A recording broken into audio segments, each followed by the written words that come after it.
It's a little after 9. The dishes are done, the house has gone quiet, and you sit down with the remote in your hand. The screen fills up with everything ever made. New. Trending. Just added. You scroll for a while, and then your thumb does what it always does.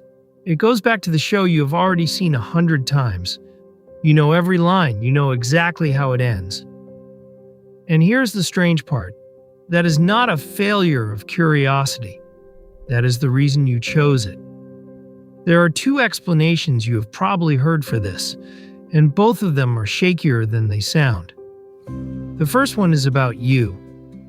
It says you have gotten lazy, that somewhere along the way you stopped reaching for new things, and now you take the easy road every night. The second one sounds more scientific. It says willpower works like a battery. You spend it all day on decisions and patience and other people. And by the evening, the battery is flat. So you take whatever costs the least. That second idea has been tested hard. In 2016, 23 separate laboratories agreed on a single method in advance, ran it on more than 2,000 people, and found essentially nothing. The battery did not show up. That doesn't mean you aren't tired. You are. It means tiredness is not a fuel gauge, and the thing pulling your thumb back to that show is not an empty tank. So if it isn't laziness, and it isn't a dead battery, what is your evening actually doing? Start with something your brain does constantly without telling you. It keeps a running measure of how hard it is working, not what it's thinking about. How much effort the thinking is costing. When something is familiar, it moves through that system smoothly. The faces, the voices, the rhythm of the scenes, the shape of the jokes, all of it has been processed before, so it costs almost nothing to process again. And here's what researchers found. Across more than 200 experiments, your brain does not report that ease as ease. It reports it as liking. The signal that should read, "I have handled this before," arrives in your mind as, "I enjoy this." You know this feeling from somewhere else. The drive home you could do without thinking about it. A song you haven't heard in years and your mouth knows the next line before you do. Nothing about those is impressive. They're just cheap to run. Now hold that next to what a new show asks of you. In the first 20 minutes, you have to build a small world from scratch. Who these people are, how they're related, who is lying, what the rules of this particular place are. Research on how we follow stories shows this is real work. You're holding several characters in mind at once, switching between their points of view, keeping a map of a world in your head that didn't exist an hour ago. It isn't hard the way carrying something upstairs is hard, but it is not free, and your evening knows the difference. There's a third thing, quieter than the other 2. One research group found that when people feel alone, they turn toward a favorite program, and that watching it measurably lowers that feeling. Thinking about it even softened the sting of being left out. That's a single group's finding, so hold it loosely. But it points at something you already suspect. The thing you go back to may not really be a show, it's a room. With people in it you already know. Nobody in that room is going to ask you for anything, or need something from you, or turn out differently than they did last time. And after a day of being available to other people, a room like that isn't an escape. It's the only room where nothing is owed. Researchers who sat down with people and asked why they returned to the same books, the same films, the same places, gave this a name. They called it emotional efficiency. You're not looking for a story, you're looking for one specific feeling. And you already know the shortest road to it. And there's one more layer under that. When you put on something you've watched for years, you're not only in that room, you're also, for a moment, in every other time you watched it. The kitchen you had then. Whoever was sitting in the next chair. That feeling has a name, and for a long time it was written off as a weakness. Sentimentality, living backwards. The research turned out to say close to the opposite. Looking back that way reliably raises your sense of meaning, strengthens the feeling of being connected to other people, and takes the edge off loneliness. It tends to arrive exactly when someone needs it, and it works on the very thing that called it up. So that show isn't only cheap to run, it's carrying something. Which raises a fair question. If this is so efficient, why does it feel like something you should apologize for? There's one more piece, and it has nothing to do with you. For most of the time television existed, you did not choose. You turned it on, and whatever was on was on. Somebody else made the decision hours earlier in a building you'd never see. That's gone. Now every evening opens with a catalog, and the choosing is your job. So the moment you sit down to stop working, you get handed one more piece of work, and it lands at the exact hour of the day when you have the least appetite for it. And notice what kind of decision it is. It isn't a small one, like which mug, it's a bet.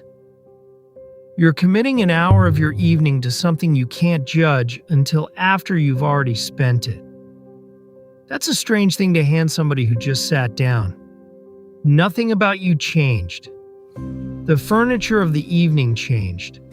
So what actually helps? 4 things, and the first one is the strongest. Move the decision, not the evening. Deciding to try something new and actually watching it are 2 different tasks, and only one of them is hard. So stop asking that question at night. Put it somewhere your energy is higher. A Saturday afternoon, a slow morning, the good hour you know you have. Pick something then. Don't watch it. Just pick it and leave it waiting. The evidence under this is solid. 16 randomized trials on planning enjoyable activities in advance, and the effect on mood was large.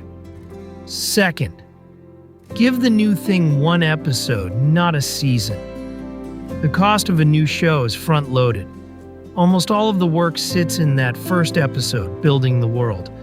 Saying yes to 1 episode is a much smaller promise than saying yes to a series. And it walks you straight past the expensive part. And if it doesn't take, that's information, not failure. You spent 40 minutes finding out, instead of 4 evenings.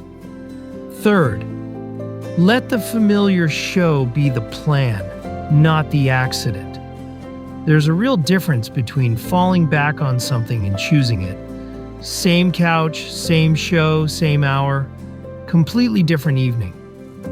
One of them ends in a small apology to yourself. The other one doesn't. And fourth, learn to hear the other signal. Familiarity doesn't rise forever. Across those same 200 experiments, liking climbs with repetition, then it levels off, and then it starts to fall. Researchers call that shape an inverted U. So if the show you love has started to feel thin, quieter than it used to be, not quite landing, that is not you losing interest in life. That's one particular well running dry. And it's the clearest signal you will ever get that you're ready for something else. That flattening isn't a verdict on you, it's a verdict on one show. Now, the advice that sounds sensible and mostly isn't. Cutting your options down. The idea that too much choice paralyzes us is everywhere, and it feels true. But when researchers pooled 50 experiments and more than 5,000 people, the average effect came out at almost nothing. Sometimes fewer options help. Often they do nothing at all. It is not the reliable lever it's sold as. The watch list, making a long list of things you really should get to, sounds like preparation.